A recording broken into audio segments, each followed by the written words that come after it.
Hi,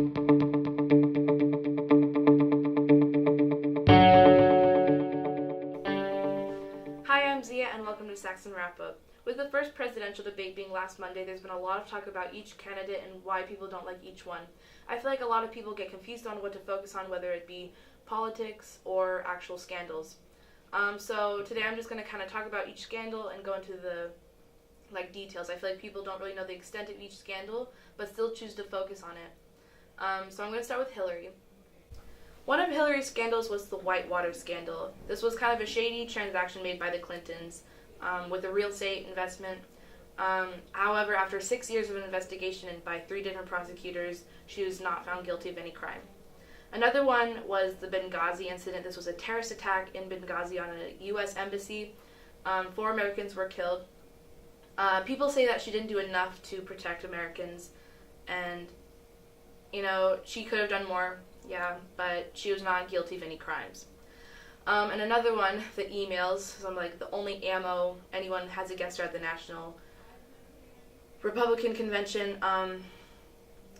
She used a private server for government emails, and this would have been okay if she got it approved. However, she did not get it approved.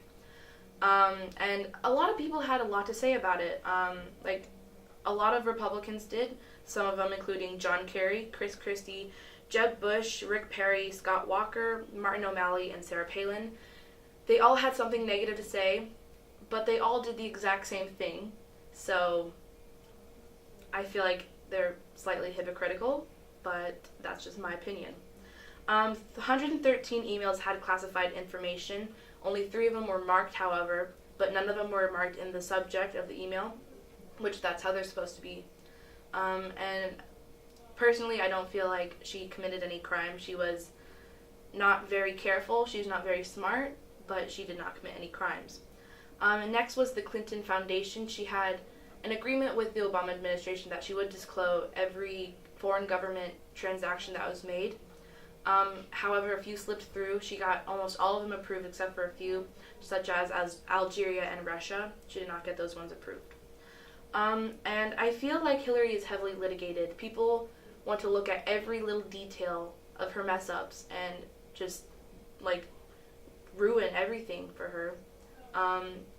But again, that's just my opinion. Next is Donald Trump, the notorious Donald Trump. We know little to know about his money. He is the first Republican not to release his tax return since the 1980s. And he just does not release it. He is refusing to. He says that he cannot release his tax return due to an audit for 2 to 3 years. However, according to the IRS, the audit has nothing to do with it. He just doesn't want to release it. And next, he promises to put all of his business stuff in a blind trust. However, he fails to recognize that giving all of his business to his children is not a blind trust. And next, the Trump Foundation. He's not given money to the Trump Foundation since 2008. He uses a lot of the money to settle personal lawsuits.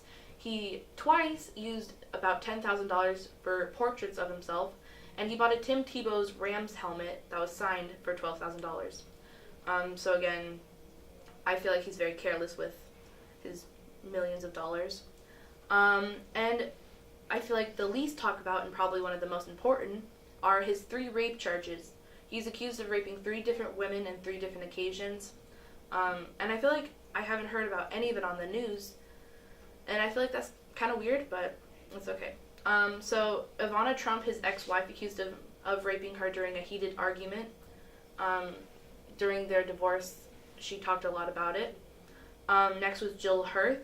She was in a business transaction with Donald Trump, and she says he made a lot of unwanted sexual advances and finally took her to a room and attempted to rape her. He did not succeed. She fought him off, but it was an attempt. And next, and one of the most recent, only coming out in June of 2016, was the raping of a 13-year-old girl back in 1994. She claims she went to a lot of parties with him and his friend, who is a registered sex offender, Jeffrey Epstein. After a lot of unwanted sexual advances, he took her to a room, tied her up, and raped her. And he is denying all of it. He's denied every charge, but I feel like this is something we can't ignore. So besides Donald Trump being severely ethically compromised, as John Oliver put it, I don't think he's a good person.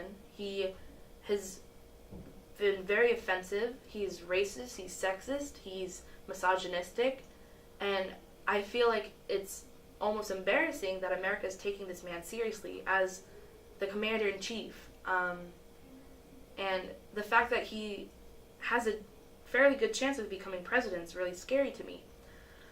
So if you are voting this November, I just want you guys to look at whose policies are good for America and who is just a flashy person who uses his money to get ahead and puts everyone down. He has never given a compliment in his entire life. So just look at who's worked for America her entire life and actually cares. So, anyways, I'm Zia, and thanks for watching.